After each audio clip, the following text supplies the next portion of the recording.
नमस्कार. M production spiritual चॅनलमध्ये आपले मनापासून खूप खूप स्वागत आहे.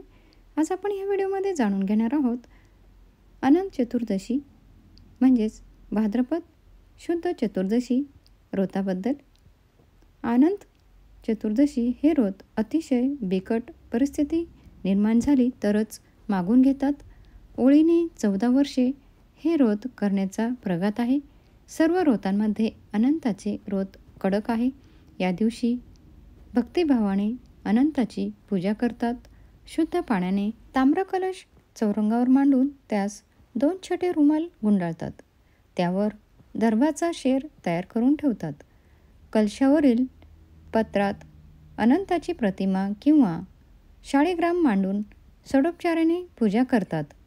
समंत्रक 14 गाठी मारलेला असा तांबडा रेशमाचा दोरा बनवून त्याची सुद्धा पूजा करतात. पूजा झाल्यावर तो दोरा उजव्या हातात बांधतात. त्यानंतर अनंताची कथा भक्तिभावाने ऐकतात. रात्री मंत्रजागर, गाणी इत्यादी कार्यक्रम करतात. अशा प्रकारे 14 वर्षे अनंताचे व्रत करतात. इच्छित फळ प्राप्त होते. कित्येक ठिकाणी पिढ्यानपिढ्या हे व्रत केले जाते.